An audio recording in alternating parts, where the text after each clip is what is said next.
estamos de volta com o programa Vida Plena pela Boa Vontade TV.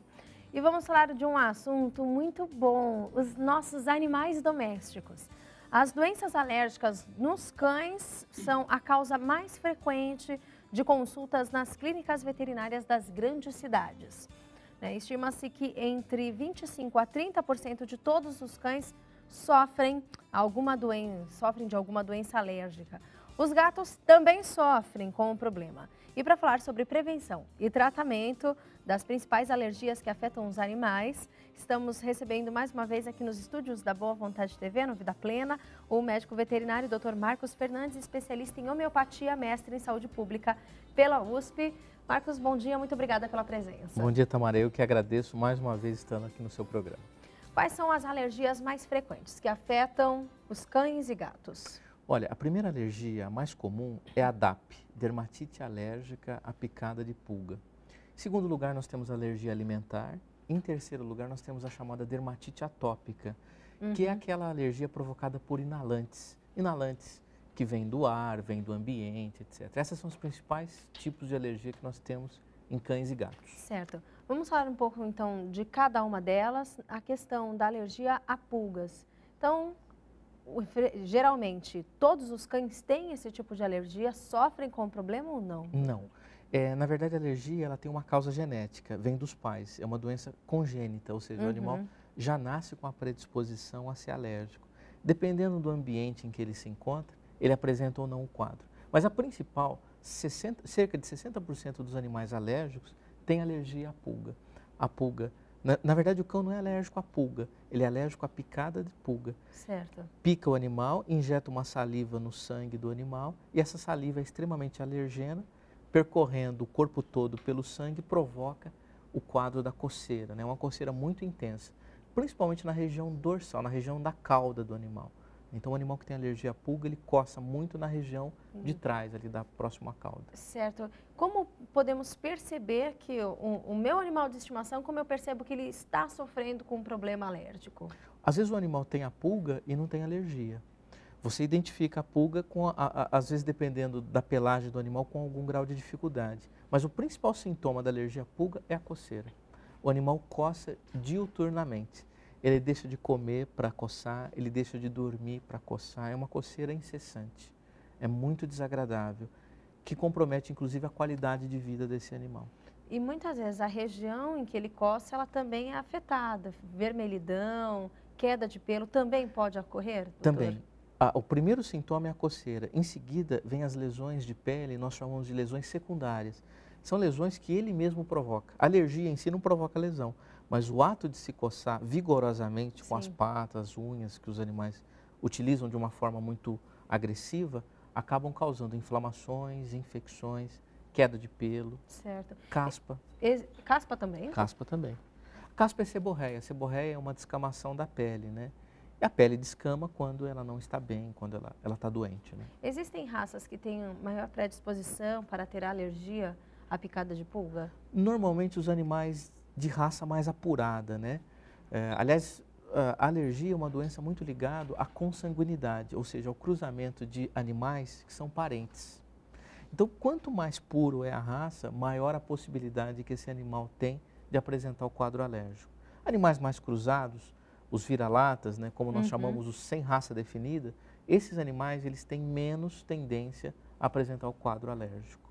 Né? Então não tem uma raça mais específica, mas normalmente os animais de raça mais apurada são mais sensíveis. Certo. As alergias em cães e gatos têm as mesmas características que as alergias das pessoas, que as pessoas sofrem? Exatamente, é a mesma coisa. Um cão com rinite alérgica é exatamente igual a uma pessoa com rinite alérgica. Só que o animal, ele vai coçar o focinho no chão, raspar na parede, enquanto a pessoa vai coçar com as mãos, né? Vai levar as mãos no nariz, né? Vai suar o nariz toda hora, etc. O cão, ele vai manifestar o quadro um pouco de forma diferente, mas as características são as mesmas. Existe uma causa já definida para rinite alérgica em cães e gatos, doutor? Existe. Os inalantes, os desinfetantes, os produtos químicos, contato com lã, cobertor, carpete, viver em apartamentos muito pequenos, muito fechados, Viver numa cidade como São Paulo, extremamente poluída, né? Tudo isso compromete e acaba sendo um fator a mais no quadro alérgico, especialmente na rinite. Então, até mesmo a poluição da cidade influencia o quadro respiratório do meu animal? Influencia. Que interessante, assim como as pessoas realmente. Assim como as pessoas, por exemplo, existe uma pesquisa no ser humano que as pessoas que vivem em ambiente rural, elas têm muito menos quadros alérgicos do que as que vivem em ambiente urbano. Então, isso, fazendo uma projeção para os animais, nós podemos entender dessa forma também. Shampoos, cremes, condicionadores também podem causar alergia nos animais? Podem. E olha, existe alergia às coisas mais adversas. Por exemplo, existe alergia a sol. A sol. Existe alergia ao frio. Existe alergia ao calor. Quer dizer, se o sol, a radiação solar pode causar alergia num animal sensível, o problema obviamente não está no sol. Está nesse organismo que é sensível a essa substância, essa radiação no caso, né? Então, se isso pode causar alergia, imagine os produtos sintéticos, os produtos químicos, né, utilizados aí em cosméticos, em shampoos, em sabonetes, né? Bom, e o cuidado também que a pessoa deve ter ao ter um animal de estimação em casa é a maneira como higieniza a sua própria casa, porque os produtos de limpeza também influenciam nessa questão. E muito. Até porque o brasileiro, nós somos um povo muito limpo, né? Digamos assim. E nós utilizamos os produtos de uma forma errada. Nós utilizamos da forma como a gente acha que deve ser utilizado.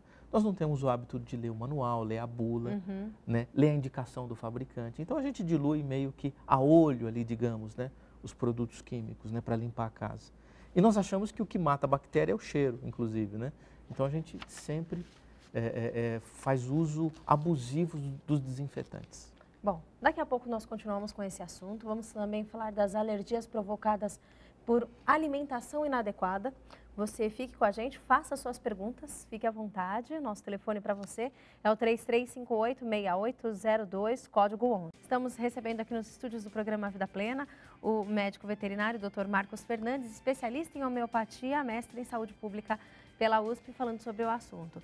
Nós temos aqui, Dr. Marcos, a pergunta da Márcia Nomura de Santos, São Paulo. Tudo bom, Márcia? Bom dia, muito obrigada pela sua audiência. E ela pergunta: cães e gatos também sofrem de processos alérgicos relacionados à alimentação? Sofre. Boa pergunta da Márcia. É verdade, os cães têm alergia principalmente às proteínas dos alimentos. A que mais o animal apresenta alergia é a proteína da carne de vaca, da carne de boi. Em segundo lugar, o leite. E na minha tese de mestrado, nós descobrimos que os animais, muitos deles, têm alergia às rações comerciais, aos aditivos alimentares, que são os corantes, os conservantes, os palatabilizantes. Então, muitos cães não podem comer ração, por exemplo. Há que se fazer aí uma dieta caseira para que esse animal ele fique livre na alimentação dos tais aditivos alimentares que causam coceira, espirro, tosse, etc. Como a pessoa ela consegue diagnosticar, perceber que o animal sofre desse tipo de alergia? Muitas vezes o animal já consome um tipo de ração comercial e a pessoa, como ela pode diagnosticar isso? Bem, é difícil, é difícil, através da anamnese, dos questionamentos que nós vamos direcionando as perguntas, a gente consegue meio que suspeitar do problema. E a confirmação, obviamente, somente através de uma dieta expositiva, ou seja, retirar aquela dieta da alimentação do animal e aguardar uma melhora, né, do quadro que ele apresenta alérgico. E depois expor o animal novamente àquela alimentação que nós suspeitamos e aí retornar o processo alérgico. Dessa forma, nós confirmamos o quadro de alergia. E quais são os principais sintomas dos animais que sofrem com alergia de alguns alimentos? A grande maioria dos animais tem coceira. Eles se coçam pelo corpo. Não tem lesões na pele, apenas coceira. 20% dos animais que têm alergia alimentar apresentam algum grau de transtorno gastroentérico, que seria vômito e diarreia. Tá? Mas apenas 20%. A grande maioria dos animais... Coceira apresenta sintomas na pele. Bom, e nada melhor do que procurar realmente um profissional para solucionar aí o problema. Falando em solução do problema, é possível o tratamento, a cura dos problemas alérgicos? Cura não. O controle. É o controle. É uma doença crônica, normalmente incurável. Embora a gente verifica que eventualmente nós tratamos algum animal, especialmente com homeopatia, e o animal fica durante anos sem apresentar o quadro. Mas é raro. A grande maioria dos animais, você tem apenas o controle do quadro e não uma cura definitiva do processo. Certo. Voltando nessa questão dos alimentos, muitas pessoas não só se utilizam das rações, mas elas também se utilizam dos alimentos que tem em casa, que as pessoas consomem. Isso é correto? Isso pode despertar um quadro alérgico no animal? Com certeza, principalmente doce, bala, chocolate, refrigerante, né? Os embutidos, a linguiça, a salsicha, todos esses alimentos condimentados, né? Apimentados muitas vezes, ricos em substâncias químicas, especialmente os alimentos comerciais, você pode agravar o quadro alérgico do animal. Isso é extremamente nocivo. O proprietário do animal não deve dar esse tipo de alimento para o animal em nenhuma hipótese. Certo. Ricardo Pereira, de Cabo Frio, Rio de Janeiro. Bom dia, Ricardo. E ele pergunta: o meu cão é alérgico e ele pergunta se os filhotes desse cão serão alérgicos também. Tem grande chance, Ricardo. Tem grande chance. Principalmente se a mãe desse cachorro também for alérgico. Então, se o pai é alérgico, tem chance do filho ser alérgico. Agora, se o pai e a mãe são alérgicos, a chance, obviamente, é muito maior. É quase que certo que o animal apresente algum grau de alergia. Tá certo. Pergunta da Arlete Fernandes, de Salvador, Bahia. Bom dia, Arlete. Ela pergunta: é verdade que o cão alérgico que se coça o tempo todo pode ter infecção na pele? Com certeza, Arlete, é verdade. Porque o animal, ele coça de uma forma vigorosa, nós chamamos de agressiva, e com a unha ele acaba inoculando na pele uma quantidade muito grande de bactérias. Essas bactérias, elas adentram no tecido epitelial e provocam aí as tais dermatites, né, que são inflamações da pele. São contaminações provocadas pelo próprio animal. Certo. A maioria das alergias, doutor, elas são tratadas com cortisona. Fala um pouquinho sobre esse processo. É realmente algo muito forte e esse tratamento, ele é eficaz mesmo? Não, de fato é verdade. A maioria dos animais, ou das pessoas inclusive, são tratados com cortisona. Apenas atenua o sintoma da coceira, ou do espirro, ou da tosse. E o que é pior, faz muito mal. Cortisona é um hormônio e toda terapia com hormônio, ela tem efeitos colaterais já sabidos, muito característicos. Sim. Então, a curto ou mesmo a médio e até a curto prazo, uma série de efeitos colaterais esse animal vai desenvolver com o uso da cortisona. Quais, por exemplo, doutor? Diabetes, obesidade, transtornos renais, transtornos hepáticos, cardíacos, uma série de problemas. É um pequeno veneno que o animal toma aí todos os dias, atenua a princípio o quadro.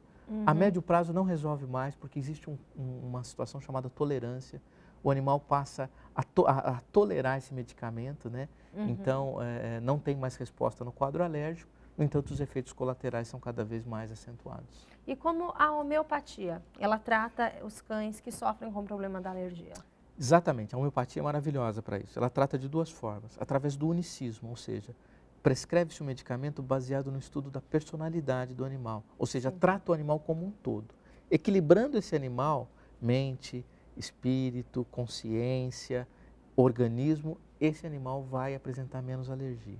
E outra forma de utilizar a homeopatia é pegar aquilo que o animal é alérgico, levar para a farmácia de homeopatia, fazer um medicamento daquilo que o animal apresenta de alergia. E nessa forma o objetivo é dessensibilizar o organismo a esse alergeno. Então, por exemplo, o animal é alérgico ao tapete, ao carpete. A pessoa não quer tirar o carpete de casa.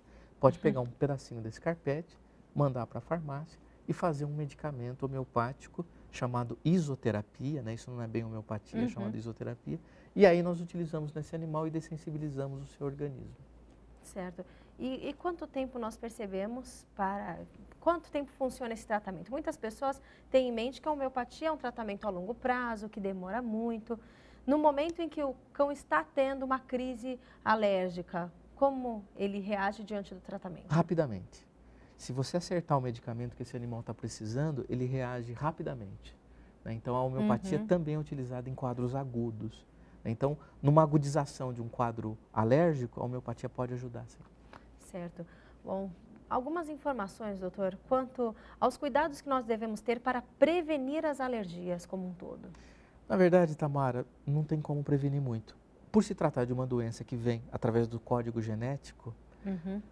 é uma questão de sorte e azar. Obviamente, quando sabidamente o animal é alérgico, uma série de condutas e normas na casa devem ser adotadas, né? Então, diluir mais os produtos químicos, desinfetantes, não usar roupa de lã, dar uma qualidade de vida boa para esse animal, não expor esse animal a substâncias alergenas como os aditivos alimentares através das rações comerciais. Uhum. Enfim, tem uma série de medidas que você pode adotar na tentativa de minimizar o processo, mas frear o processo é possível.